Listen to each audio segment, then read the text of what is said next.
ओम शांति। आज 4 फरवरी 2026।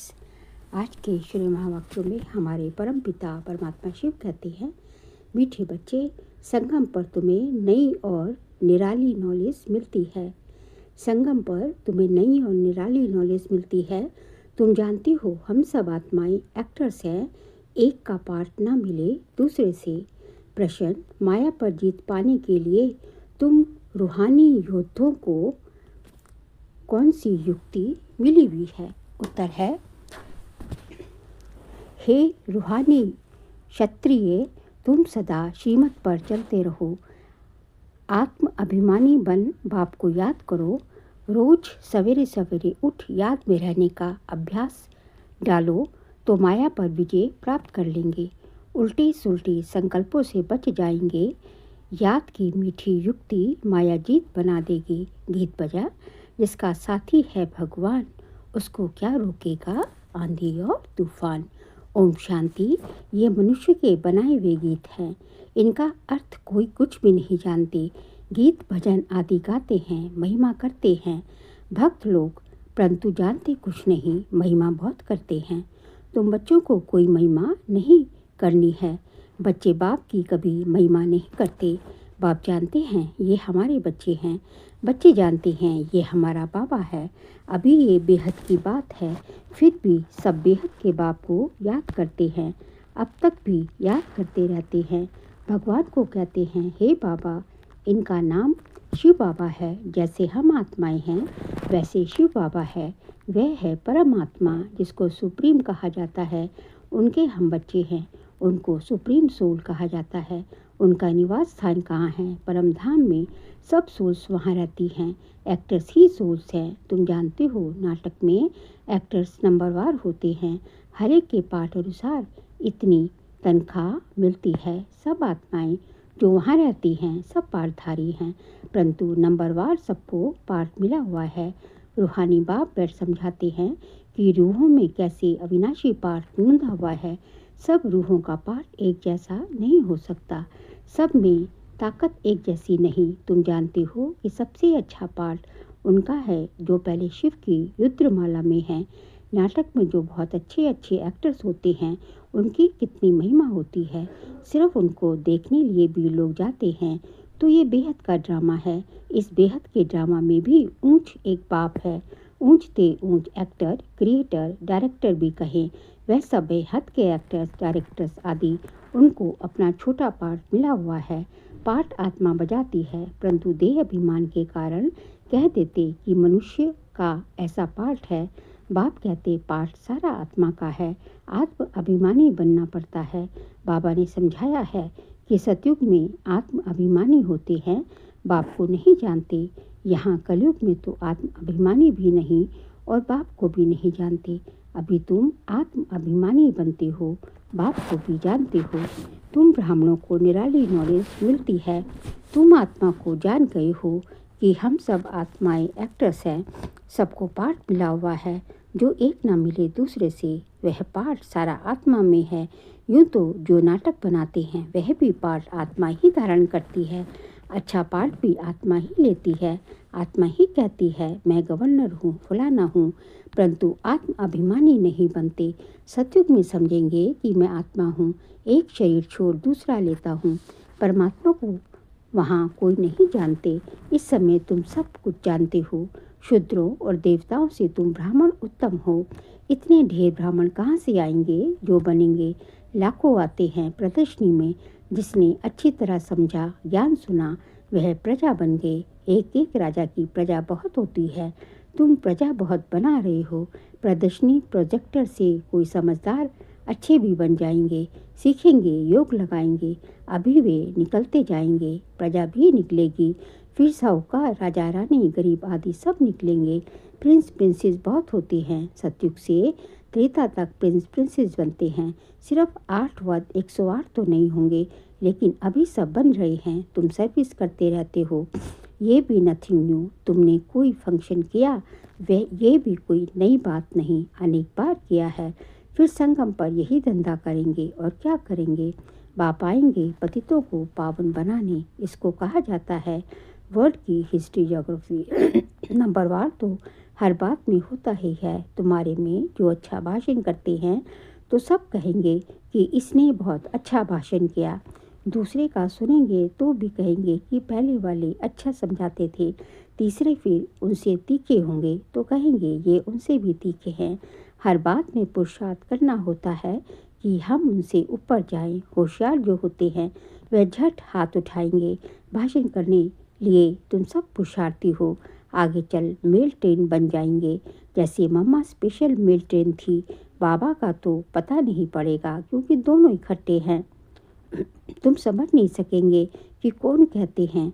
तुम सदैव समझो कि शिव बाबा समझाते हैं।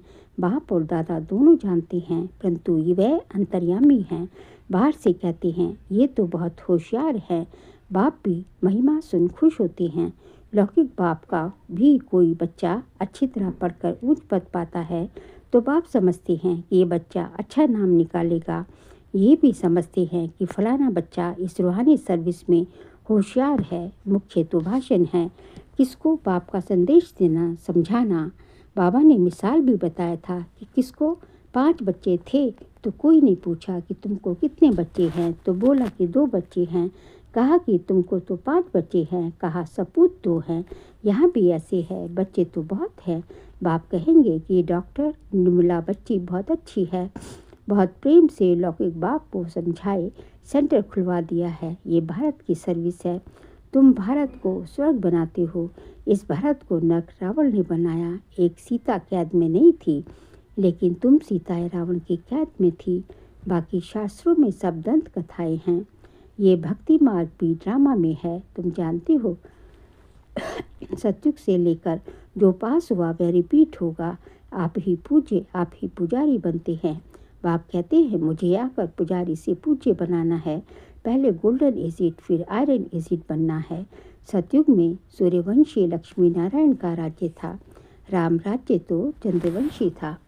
इस समय तुम सब रूहानी क्षत्रिय अर्थात योद्धे हो। लड़ाई के मैदान में आने वाले को क्षत्रिय कहा जाता है। तुम हो रूहानी क्षत्रिय।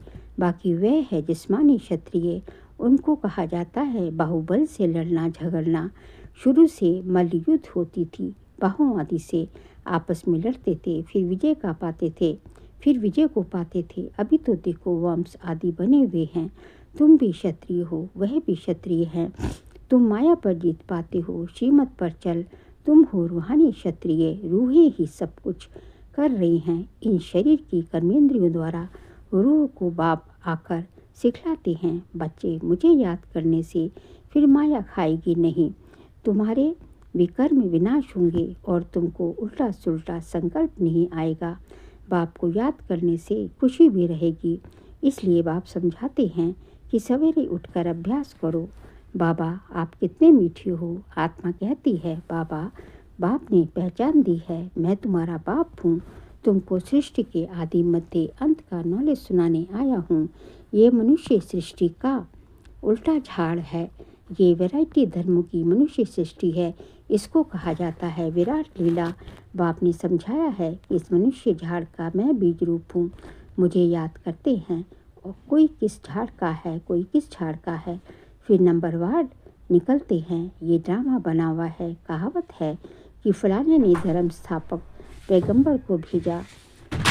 कहावत है कि फलाने ने धर्म स्थापक पैगंबर को भेजा, परंतु वहाँ से भेजते नहीं हैं। ये ड्रामा अनुसार रिपीट होता है। ये एक ही है जो धर्म और राजधानी स्थापन कर रहे हैं। ये एक ही है जो धर्म और राजधानी स्थापन कर रहे हैं। मतलब ये केवल जो है बाबा ही भगवान ही कर सकते हैं। आदि सनातन देवी देवता धर्म जो होता है उसमें जो है धर्म भी है और साथ में राजधानी भी जो है स्थापन हो रही है। ये दुनिया में कोई भी नहीं जानते। अभी है संगम, विनाश की ज्वाला प्रज्वलित होनी है। ये है शिव बाबा का ज्ञान यज्ञ। उन्होंने रुद्र नाम याद रख दिया है। प्रजापिता ब्रह्मा द्वारा तुम ब्राह्मण पैदा हुए हो। तुम मूंछ ठहरे ना, पीछे और बिरादरियाँ निकलती हैं। वास्तव में तो सब ब्रह्मा के बच्चे हो। ब्रह्मा को कहा जाता है ग्रेट ग्रेट ग्रैंडफादर। सिजरा है। पहले पहले ब्रह्मा ऊंच फिर सिजरा निकलता है। कहते हैं भगवान सृष्टि कैसे रचते हैं। रचता तो है जब वह पतित होते हैं, रचना तो है जब वह पतित होते हैं तब उनको बुलाते हैं। वही आकर दुखी सृष्टि को सुखी बनाते हैं, इसलिए बुलाते हैं बाबा दुख हरता सुख करता आओ। नाम रखा है हरिद्वार, हरिद्वार अर्थात हरि का द्वार। वहाँ गंगा बहती है, समझते हैं हम गंगा में स्नान करने से हरि के द्वार चले जाएंगे, परंतु हरि का द्वार है कहाँ? वह फिर श्री कृष्ण को कह देते हैं। हरि का द्वार तो शिव बाबा है, हरि का द्वार तो शिव बाबा है, दुख हरता सुख करता। पहले तुमको जाना है अपने घर। तुम बच्चों को अपने बाप का और घर का अभी मालूम पड़ा है। बाप की गति थोड़ी ऊंची है, बाप की गति थोड़ी ऊंची है। फूल है ऊपर में, फिर युगल दाना, उससे नीचे फिर है वैजंती माला, सो विष्णु की माला। विष्णु के गले का हार, वही फिर विष्णुपुरी में राज्य करते हैं। ब्राह्मणों की माला नहीं है, क्योंकि घड़ी घड़ी टूट पड़ते हैं। बाप समझाते हैं कि नंबरवार तो है ना, आज ठीक है कल तूफान आ जाते हैं, ग्रहचारी आने से ठंडे हो जाते हैं। बाप कहते हैं कि मेरा बनंती आश्चर्यवत सुनंती कथंती, ध्यान में जावंती माला में पिरवंती, फिर एकदम भागंती चंडाल बनंती। फिर माला कैसे बने? तो बाप समझाते हैं कि ब्राह्मणों की माला नहीं बनती। भक्त माला में मुख्य फीमेल्स में मीरा और मेल्स में नारद। संगम पर बाप ही आकर सबको मुक्ति जीवन मुक्ति देते हैं। बच्चे समझते हैं कि हम ही स्वर्ग के मालिक थे, अभी नर्क में हैं। बाप कहते हैं कि नर्क को लात मारो, स्वर्ग की बादशाही लो, जो तुम्हारी रावण ने छीन ली है। ये तो बाप ही आकर बताते हैं। वह इन सब शास्त्रों तीर्थों आदि को जानते हैं। बीज रूप है ना ज्ञान का सागर, शांति का सागर, ये आत्मा कहती है। बाप समझाते हैं ये लक्ष्मी नारायण सत्युग के मालिक थे, उनके आगे क्या था? जरूर कलयुग का अंत होगा तो संगम युग हुआ होगा, फिर अब स्वर्ग बनता है। बाप को स्वर्ग का रचयिता कहा जाता है, स्वर्ग स्थापन करने वाला। ये लक्ष्मी नारायण स्वर्ग के मालिक थे। इन्हों को वर्षा कहाँ से मिला? स्वर्ग के रचता बाप से। इन्हों को वर्षा कहाँ से मिला? स्वर्ग के रचता बाप से। बाप को का ही ये वर्षा है, बाप का ही वर्षा है। तुम कोई से भी पूछ सकते हो कि इन लक्ष्मी नारायण को सत्युग की राजधानी थी। तुम कोई से भी पूछ सकते हो कि इन लक्ष्मी नारायण को सत्युग की राजधानी थी, कैसे ली? कोई बता नहीं सकेंगे। ये दादा भी कहता है कि मैं नहीं जानता था, पूजा करता था परंतु जानता नहीं था। अब आपने समझाया है। ये संगम पर राजयोग सीखते हैं।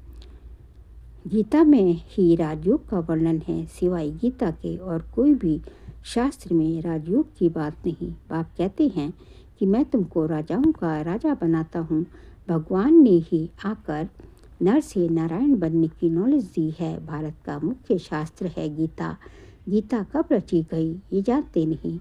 बाप कहते हैं कल्प कल्प संगम पर आता हूँ। जिनको राज्य दिया था वो राज्य गवा कर फिर तमो प्रधान दुखी बन पड़े हैं। रावण का राज्य है। सारे भारत की ही कहानी है। भारत है ऑल राउंड और तो सब बाद में आते हैं। बापा कहते हैं कि तुमको 84 जन्मों का राज बताता हूँ। 5000 वर्ष पहले तुम देवी देवता थे। तुम अपने जन्मों को नहीं जानते हो। हे भारतवासियों, बाप आते हैं अंत में।